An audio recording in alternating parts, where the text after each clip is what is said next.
नमस्कार दोस्तों, स्वागत है आपका अपने चैनल स्टडी अड्डा में। तो दोस्तों, आज की इस वीडियो में बात करने वाले हैं कि वर्तमान में उत्तराखंड में जो प्राथमिक विद्यालय हैं, उनमें शिक्षकों की क्या स्थिति है और उत्तराखंड के कितने प्राथमिक विद्यालय ऐसे हैं जो शिक्षक विहीन हो चुके हैं।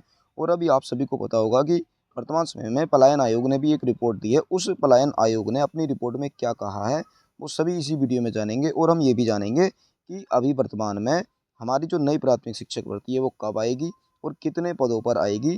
क्या जो बच्चों ने आरटीआई लगाई थी, उस आरटीआई के माध्यम से जो 3074 पदों का डाटा हमें मिला था, क्या उन्हीं 3074 पदों पर आएगी या फिर 9106 पदों पर आएगी। और हाँ, सच में अभी जो वर्तमान में हमें एक जानकारी मिली है, उस जानकारी के अकॉर्डिंग कि जो वर्तमान में उत्तराखंड में नई प्राथमिक शिक्षक भर्ती है वो 9106 पदों पर आने वाली है। अब क्या है ये मैटर, समझते हैं इस वीडियो में, अंत तक जरूर बने रहिएगा। तो स्टार्ट करते हैं। तो सबसे पहले हम इसमें कुछ जो न्यूज़पेपर की कटिंग्स हैं उनसे स्टार्ट करेंगे, क्योंकि सबसे पहले क्या है ना, हमें देखो बेसिक जो चीज़ें हो रही हैं उनको जानना पड़ेगा। उसके बाद ही हमें स्टेप बाय स्टेप आगे हमें क्या करना है, क्या प्लानिंग है और कैसे 9106 पदों पर भर्ती निकल रही है, वो सारी चीज़ें जानेंगे। चिंताजनक खबर है, इसमें लिखा है एक शिक्षक के बूते पढ़ रहे बच्चों का कल से क्या होगा। ये खबर तब की है, 31 मार्च 2025 से पहले की खबर है। इसमें ये बताया गया था कि बहुत सारे विद्यालय ऐसे हैं जिनमें एक ही शिक्षक था जो कि 31 मार्च 2025 को रिटायर होने वाला था। तो उस समय उन बच्चों का क्या होने वाला है। तो अभी देखिए, आप पढ़ ही रहे हैं जैसे कि रामनगर के रामपुर विद्यालय में लंबे समय से पढ़ा रहे शिक्षक हो रहे हैं सेवानिवृत्त। 43 बच्चों को अकेले पढ़ा रहे प्रधानाध्यापक मोहन चंद्र जोशी आज ये रिटायर हो जाएंगे और ये 43 बच्चों को अकेले ही पढ़ा रहे हैं। तो जैसा कि हमारा उत्तराखंड शिक्षा विभाग ये कहता है कि हमारा जो रेशियो है कि 30 विद्यार्थियों पर एक शिक्षक होना है, तो पहली बात तो ये रेशियो उनका यहीं पर फिट नहीं होता है, क्योंकि यहाँ पर 43 स्टूडेंट है, यानी कि 43 बच्चे हैं। इन 43 बच्चों के हिसाब से यहाँ पर जो मिनिमम टीचर थे वो 2 होने चाहिए थे, परंतु यहाँ पर एक ही टीचर था और वो भी 31 मार्च 2025 को रिटायर होने वाले हैं। तो अब देखो, ऐसे में यहाँ पर जो 43 बच्चे हैं उन बच्चों के फ्यूचर का क्या होने वाला है। नेक्स्ट अगली बात हम करते हैं कि रामपुर के प्राथमिक विद्यालय में छात्र छात्राओं की पढ़ाई बंद हुई। अभी देखिए, ये तब की न्यूज़ है कि जब जो एक अकेले शिक्षक थे मोहन चंद्र जोशी जी, वो 31 मार्च 2025 को रिटायर हो गए और उनके रिटायर होने के बाद यहाँ पर जो छात्र छात्राएं थे उनकी पढ़ाई पूर्णतः बंद हो गई। अब बंद होने का कारण क्या था, कि कारण यही था कि वहाँ पर एक टीचर थे, वो भी रिटायर हो गए, तो यहाँ पर अब कोई टीचर बचा नहीं है, जिसके कारण वह छात्र किसके भरोसे वहाँ पढ़ने जाएंगे। सिर्फ वहाँ पर स्कूल में वर्तमान समय में भोजन माता ही आ रही हैं, तो क्या वो भोजन माताएं थोड़ी बच्चों को पढ़ाएंगी।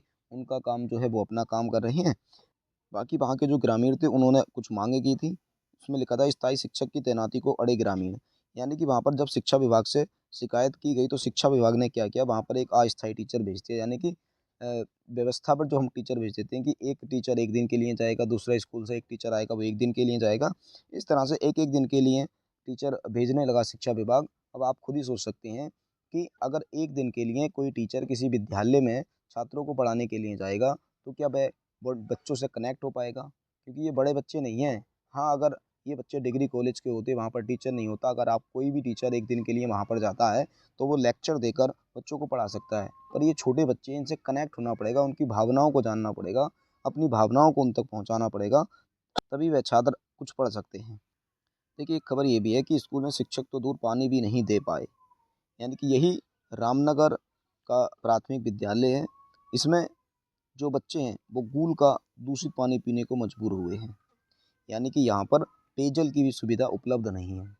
जो भोजन माताएं हैं वो क्या करती हैं, पास में एक गूल बह रही है, उस गूल से पानी भरकर लेकर आती हैं और उसी में खाना बनाती हैं।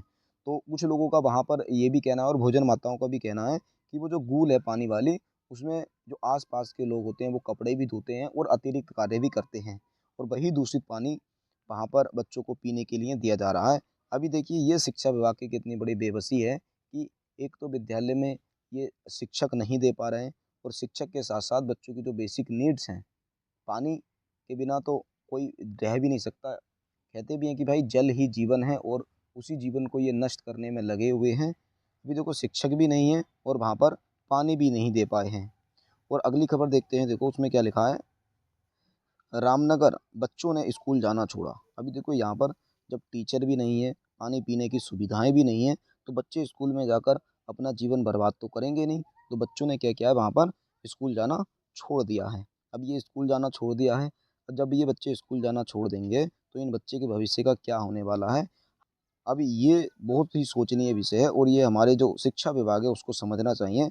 अभी देखिए, आप सभी को ये भी पता है कि जो पलायन आयोग है उसकी भी रिपोर्ट आ चुकी है। अब उसमें उन्होंने क्या कहा है वो हम थोड़ा-सा ध्यान से पढ़ते हैं। इसमें लिखा है कि 1149 प्राथमिक विद्यालयों में एक भी शिक्षक नहीं है। अभी ये देखिए, शिक्षा विभाग इस न्यूज़ को सुनकर बहुत खुश हो जाएगा, क्योंकि 1149 प्राथमिक विद्यालय ऐसे हैं जहाँ पर एक भी शिक्षक नहीं है। इसका मतलब जो 1149, अगर यहाँ पर एक भी वो शिक्षक देता तो 1149 शिक्षकों की नई भर्ती निकलती, और 1149 शिक्षक ही यहाँ पर नहीं है, उनकी वैकेंसी नहीं निकली है, तो जो शिक्षा विभाग है उसको 1149 शिक्षकों की सैलरी नहीं देनी पड़ रही है। तो ये शिक्षा विभाग के लिए बहुत खुशी की खबर है, पर ये उत्तराखंड के भविष्य के लिए बहुत बुरी खबर है, क्योंकि 1149 विद्यालय हैं। यहाँ पर अगर कुछ शिक्षक होते तो छात्र भी यहाँ पर आते, और जब छात्र आते तो जो छात्र यहाँ पर पढ़ते उनका जो भविष्य है वो भी उज्ज्वल ही होता। बाकी एक खबर वो यहाँ पर है, इसमें लिखा है देखो, 3504 विद्यालयों में एकल अध्यापक की तैनाती है। यानी कि जो 3504 विद्यालय हैं उसमें एकल शिक्षक की उपस्थिति है। जैसा अभी आपने पहली खबर में पढ़ा था कि एक रामनगर का ही विद्यालय था, उसमें 43 स्टूडेंट थे, और उन 43 स्टूडेंट पे मात्र एक ही टीचर था। तो ये भी ऐसे ही विद्यालय हैं। इनमें क्या कहा गया है कि भैया जो 3504 विद्यालय हैं उसमें एकल शिक्षक है। यानी कि यहाँ पर क्या है, मात्र एकल शिक्षक है। अगर शिक्षा विभाग 43 एक के रेशियो से भर्ती करता है तो ये भी भाई उसके लिए अच्छी खबर है, क्योंकि इससे शिक्षक कम नौकरी कर पाएंगे और उसको सैलरी भी कम देनी पड़ेगी। बाकी अगली खबर देख लेते हैं। अगली खबर में लिखा है कि प्रवेशोत्सव से बच्चों का दाखिला होगा, मगर बिना शिक्षक कैसे होगी पढ़ाई। कि भाई, एडमिशन तो स्टार्ट हो गए हैं पर स्कूलों में शिक्षक ही नहीं है, तो बिना शिक्षक के बच्चे किससे पढ़ेंगे। अभी देखो, एक ये भी खबर आई है कि राज्य भर में 321 शिक्षक हुए सेवानिवृत्त। तो जो 321 शिक्षक थे वो तो रिटायर हो चुके हैं। अब वो रिटायर हो चुके हैं तो ना तो शिक्षा विभाग ने उनकी जगह पर कोई नई वैकेंसी निकाल कर शिक्षकों को मौका दिया है, और ना ही यहाँ पर कोई परमानेंट शिक्षक की भर्ती की है। तो अब आप खुद समझ सकते हैं कि इस स्थिति में जो उत्तराखंड के प्राथमिक विद्यालय हैं उनकी क्या दशा हो चुकी है। अभी जो पीछे देखो बताया गया है कि 321 जो प्राथमिक शिक्षक हैं वो रिटायर हो चुके हैं, तो कौन से शिक्षक कहाँ से रिटायर हुए हैं, तो ये सारी जानकारी आपको यहाँ से देखने को मिल जाएगी। तो जैसा आप इसमें देख ही रहे हैं कि इसमें लिखा है कि जिला उधम सिंह नगर है, उधम सिंह नगर में वर्तमान शिक्षकों के रिक्त पद, यानी कि वर्तमान में जो रिक्त पद हैं वो इतने हैं, और 31 मार्च 2025 तक सेवानिवृत्त अतिरिक्त रिक्त पद, और ये शिक्षक जो हैं वो रिटायर हुए हैं 31 मार्च 2025 तक। तो टोटल रिटायर एक 321 है, और पहले से 2753 पद खाली थे। इस तरह से कुल 374 पद आरटीआई के अकॉर्डिंग खाली हैं। पर देखिए, मैंने क्या बोला कि ये सिर्फ 3074 पद नहीं है, अभी आपको 9106 पद खाली देखने को मिलने वाले हैं, और वो कैसे मिलने वाला है वो मैं आपको अभी बताऊंगा। अगली खबर देख लेते हैं। अभी आपने ये देख भी लिया कि इतने सारे विद्यालय ऐसे हैं जहाँ पर बहुत सारे जो हमारे पद हैं वो खाली हैं, और जब पद खाली होंगे तो क्या होगा, वहाँ पर टीचर ही नहीं है तो विद्यालयों को बंद ही करना पड़ेगा, क्योंकि शिक्षा विभाग तो कुछ कर नहीं सकता। तो देखो, यहाँ पर ये न्यूज़ छपी भी है कि राजकीय उच्चतर विद्यालय महतौली और राजकीय प्राथमिक विद्यालय कवाली बंद, शिक्षा के अभाव में बढ़ रहा क्षेत्र से पलायन, ओखलकांडा के 2 विद्यालय बंद, अभिभावक परेशान, सरकारी विद्यालयों की दुर्दशा, पलायन बड़ी वजह।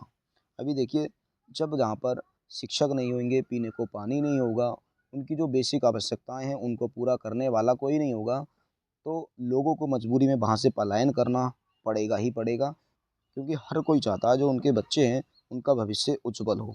अब अगली खबर देखते हैं थोड़ा सा और। अभी देखिए, इतनी सारी खबरें आपने देखी ली कि कहीं पर शिक्षक नहीं है, कहीं पर पानी की सुविधा उपलब्ध नहीं है, कहीं पर कुछ नहीं है, कहीं पर कुछ नहीं है, तो ये बहुत सारी ऐसी आपने देखी। अभी देखिए, एक न्यूज़ आप और देख लीजिए। इसमें ये लिखा है कि 12,065 राजकीय प्राथमिक विद्यालयों में कुल 22,005 अध्यापक कार्यरत हैं। ठीक हो गया, यानी कि जो देश हमारे उत्तराखंड राज्य के अंतर्गत 12,065 राजकीय प्राथमिक विद्यालय हैं, उनमें कुल 22,005 अध्यापक ही कार्यरत हैं। अब 12,065 विद्यालयों में कुल 22,005 अध्यापक, तो देखिए आप खुद ही समझ लो ये कैसा इनका आंकड़ा है। ये पलायन आयोग की रिपोर्ट है। अगर आप इसको पूरा अच्छे से पढ़ना चाहते हैं तो मैं टेलीग्राम चैनल पर इस रिपोर्ट को डाल दूँगा और आप वहाँ से पढ़ सकते हैं। ठीक हो गया, ये आप सारी की सारी देख सकते हैं। बाकी इनको मैंने कुछ पढ़ा था तो इसके अकॉर्डिंग मैंने कुछ अपना निष्कर्ष निकाला है। और अभी देखिए छात्रों ने भी इस रिपोर्ट को पढ़ा, उनको बहुत सारी जानकारी मिली, इतने सारे पद रिक्त थे। तो छात्रों ने क्या किया है, जितने भी डीएलएड अभ्यर्थी हैं उन्होंने अपना एक संगठन बनाया है, जिसका नाम भी आप देख ही रहे हैं कि द्विवर्षीय डीएलएड प्रशिक्षित बेरोजगार संगठन उत्तराखंड। अब इन छात्रों ने क्या किया, स्कूलों की बहुत बुरी दुर्दशा को देखते हुए इन्होंने नई शिक्षक भर्ती की मांग की है। इसमें लिखा है कि विषय नई प्राथमिक शिक्षक भर्ती आयोजित करवाने के संबंध में, और ये किसको दिया है, रविंद्र जुगरान जी हैं जो कि माननीय राज्य आंदोलनकाली हैं उत्तराखंड के। तो इनको इन्होंने ज्ञापन सोचा और उनको ज्ञापन में उन्होंने बस जो जानकारी दी है, यही जो लेटर है ये अरविंद पांडे जी ने भी शिक्षा मंत्री को लिखा था, और यही लेटर जो माननीय जुगरान जी हैं उन्होंने भी माननीय शिक्षा मंत्री जी को लिखा है। ठीक हो गया, आप इसको चाहें तो पढ़ सकते हैं अच्छे से। बाकी ये देखो, जो बच्चे थे जो रविंद्र जुगरान जी से मिले थे और उन्होंने नई भर्ती को आयोजित करवाने की मांग की थी। अब देखिए बच्चे बहुत परेशान हैं, बच्चे परेशान हैं तो भाई नई भर्ती की मांग भी कर रहे हैं। और जो भूपन कापड़ी हैं, उपनेता प्रतिपक्ष हैं, खटीमा के विधायक हैं जी, इन्होंने को भी बच्चों ने लेटर लिखा था, बच्चे इनके पास गए थे, निवेदन किया था। इन्होंने भी जो माननीय मंत्री जी हैं धन सिंह रावत जी, उनको लेटर लिखकर अपनी मांगें प्रस्तुत की थी, जिसमें मांगे तो देखो सभी बच्चों की सेम ही है कि राजकीय प्राथमिक विद्यालय में रिक्त पदों के सापेक्ष शीघ्र ही नई प्राथमिक शिक्षक भर्ती आयोजित की जाए। सूचना के अधिकार आरटीआई के द्वारा जो लगभग 3074 पद खाली हैं उनको भरा जाए। पर मैं आपको देखो बता देता हूँ, ये सिर्फ 3074 पद नहीं है, ये 9106 पद हैं। ये कैसे हैं ये अभी बताएंगे। और बाकी और न्यूज़ देख लेते हैं और क्या क्या है। अभी देखिए ये जो लेटर है ये अरविंद पांडे जी का है, जिसको मैंने पहले भी बताया था, तो आप यहाँ पर भी देख सकते हैं। इन्होंने भी नई प्राथमिक शिक्षक भर्ती निकालवाने के लिए माननीय धन सिंह रावत जी को एक लेटर लिखा हुआ है। अभी देखिए बच्चे इतने परेशान हो गए हैं, इतने लेटर लिखने के बाद भी, उनके पार्टी के सदस्यों से मिलने के बाद भी नई भर्ती में कोई भी प्रक्रिया आगे नहीं बढ़ाई गई है। तो लोगों ने क्या किया है, एक रीजनल पार्टी के अध्यक्ष थे उससे ये मिले थे, बेरोजगार संगठन के सदस्य, और डीएलएड बेरोजगार संगठन ने मांगा और उनसे समर्थन मांगा था कि वह भी जो माननीय मंत्री हैं उनको एक लेटर लिखें और लेटर लिखकर एक नई भर्ती की मांग करें। तो जैसा कि आप पढ़ भी रहे हैं कि द्विवर्षीय डीएलएड प्रशिक्षित बेरोजगार संगठन ने प्राथमिक शिक्षक भर्ती के लिए राष्ट्रवादी रीजनल पार्टी के राष्ट्रीय अध्यक्ष शिव प्रसाद सेमवाल से मुलाकात की। उन्होंने भर्ती प्रक्रिया में तेजी लाने के लिए समर्थन मांगा। शिव प्रसाद सेमवाल ने भर्ती जल्द आयोजित कराने के लिए शिक्षा मंत्री धन सिंह रावत से अनुरोध किया। उन्होंने शिक्षा विभाग के अधिकारियों से बातचीत कर शीघ्र समाधान की मांग की। उन्होंने सरकार से राज्य स्तरीय काउंसलिंग की मांग की, जिससे एक बार चयनित विद्यार्थी को दोबारा से काउंसलिंग में शामिल होने से रोका जा सके। इस दौरान बहुत सारे लोग प्रेजेंट थे, आप देख सकते हैं। तो आप देख रहे हैं कि जो रीजनल पार्टी के अध्यक्ष हैं इनसे बेरोजगार संगठन के सदस्य मिले हैं, और जो शिव प्रसाद सेमवाल जी हैं इन्होंने मंत्री जी से अनुरोध किया कि जल्द से जल्द नई प्राथमिक शिक्षक भर्ती को निकाला जाए। और इन्होंने शिक्षा विभाग के जो अधिकारी थे उनसे भी कॉन्टैक्ट किया और उनसे पूछा कि भाई वर्तमान में जो नई प्राथमिक शिक्षक भर्ती है उसकी क्या स्थिति बनी हुई है। बाकी और आगे जानकारी देखते हैं हम। अब छात्र देखिए इतने कुछ करने के बाद भी उनको कोई पॉजिटिव रिजल्ट नहीं मिला, तो कुछ जो छात्र हैं वो निदेशालय में धरने पर बैठ गए हैं। तो जैसा आप देख रहे हैं कि धरने पर बैठे हुए ये लोग हैं जो कि नई प्राथमिक शिक्षक भर्ती को आयोजित करने की मांग कर रहे हैं। बाकी अब और देखते हैं, देखिए ये कुछ लोग हैं जो धन सिंह रावत जी से मिले थे, इन्होंने भी नई प्राथमिक शिक्षक भर्ती को आयोजित कराने की मांग की थी। बाकी ये देखिए एक उत्तराखंड द्विवर्षीय डीएलएड प्रशिक्षित बेरोजगार संगठन सत्र 2022-24 के कुछ लोग हैं जिन्होंने क्या कर रखा है, अपना एक फेसबुक पर पेज बना रखा है संगठन पूरा, और यहाँ पर ये जानकारी देते भी रहते हैं और मंत्री जी से पूछ रहे हैं कि माननीय मंत्री जी नई भर्ती कब, कि माननीय मंत्री जी नई भर्ती होने वाली है वो कब होने वाली है। क्योंकि आप ही देख ही रहे हैं कि उत्तराखंड में की जो विद्यालय हैं उनकी क्या हालत है। तो देखिए जब ये इतने हमारे डीएलएड संगठन के साथी लोग थे, इन्होंने मंत्री जी से बार बार कॉन्टैक्ट किया, तो मंत्री जी ने कुछ समझा होगा और उन्होंने क्या किया, शिक्षा विभाग के अधिकारियों को बैठाकर एक मीटिंग की और उस मीटिंग में कुछ निष्कर्ष निकाला। वो आपको कुछ ही दिनों में शायद सुनने को मिल ही जाएगा। बाकी देखिए अब हमारा उत्तराखंड प्रदेश एक छोटा सा राज्य है, यहाँ पर इतने स्कूलों में पद रिक्त हैं, शिक्षक ही नहीं है। बाकी अगर आप किसी दूसरे स्टेट की बात करें, जैसे कि हम बात कर लेते हैं थोड़ा सा एक बिहार की, इसमें क्या लिखा है, इसमें लिखा है कि TRE फॉर 80,000 शिक्षकों की नियुक्ति होगी। कि ये देखिए बिहार में TRE 4 के अंतर्गत 80,000 शिक्षकों की नियुक्ति होने वाली है। पहले भी अगर आप देखें TRE 1, TRE 2, TRE 3 में लाखों शिक्षकों की नियुक्ति एक ही बार में हुई है और TRE 4 में भी ये 80,000 शिक्षकों की नियुक्ति होने वाली है। परंतु हमारे यहाँ आप अगर देखेंगे तो इतने विद्यालय में शिक्षक नहीं है, इतने शिक्षक पदों के इतने शिक्षकों के पद रिक्त हैं, फिर भी नई प्राथमिक शिक्षक भर्ती आयोजित नहीं की जा रही है। अब मैं आपको बताता हूँ कि जो 9,106 पद हैं, ये किस प्रकार से रिक्त हैं। देखो पीछे जो अखबार थे उनमें कुछ कटिंग थी, उसमें आपने देखा होगा कि 2298 विद्यालयों में एकल शिक्षक है। क्योंकि अगर आपको ये जानकारी पढ़नी है तो जो न्यूज़पेपर थे, न्यूज़पेपर की जो कटिंग थी आप उनको अच्छे से पढ़ सकते हैं, क्योंकि मैंने सारे नहीं पढ़े। अगर मैं पढ़ता तो वैसे ही वीडियो लंबी हो चुकी है और भी ज़्यादा लंबी हो जाती। तो 2298 विद्यालयों में एकल शिक्षक हैं, एक ही शिक्षक है। अभी देखिए 2298 विद्यालयों में जब एक शिक्षक है तो बहुत सारे विद्यालय तो ऐसे भी होंगे ना कि जहाँ पर 2 भी शिक्षक हो सकते हैं, क्योंकि बच्चे जो होते हैं वो 30 बच्चों पर एक शिक्षक होता है। और बहुत सारे विद्यालय ऐसे होते हैं जिनमें जो स्टूडेंट होते हैं वो 30 से ज़्यादा होते हैं। जब 30 से ज़्यादा की स्थिति होगी तो उस समय शिक्षकों की संख्या बढ़ जाएगी। तो बच्चों ने कुछ ने RTI लगाई और RTI के माध्यम से ये जानकारी मिली कि ये जो 2298 विद्यालय हैं, इन विद्यालयों में 2753 पद रिक्त हैं। और साथ ही साथ में 31 मार्च 2025 को 321 जो शिक्षक हैं वो रिटायर हो रहे हैं। इस प्रकार से टोटल जो शिक्षक पद रिक्त हैं वो हैं 3074।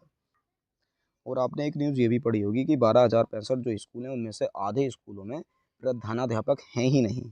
इसका मतलब ये है कि अगर हम 12,065 के आधे देखें तो वो हो जाते हैं 6,032। यानी कि जो 6,032 हैं उन इतने प्रमोशन होकर प्रधानाध्यापक बनेंगे, यानी कि इतने टीचर जो हैं उनका प्रमोशन होगा तब जाकर वो प्रधानाध्यापक बनेंगे। जब ये 6,032 टीचर हैं इनका प्रमोशन होगा तो 6,000 नए पद रिक्त जरूर हो जाएंगे।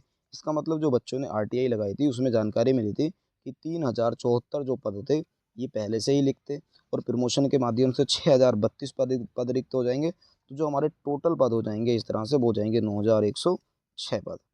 तो हम ये आसानी से कह सकते हैं कि जो हमारी नई प्राथमिक शिक्षक भर्ती है वो 9,106 पदों पर भी आ सकती है। अगर सरकार इसमें से कितनी कटौती कर सकती है तो आप इसके परसेंटेज के हिसाब से खुद लगा सकते हैं कि अगर सरकार 45% भी इसकी भर्ती दे देती है तो आपके 4500 से प्लस पद होने वाले हैं। नहीं तो अगर बिना किसी कटौती के नई भर्ती आती है तो 9,106 पद हो जाएंगे।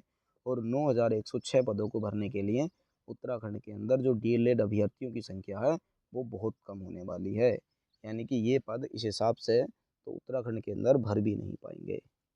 बाकी ये थी सारी जानकारी आपको मिली इस वीडियो में।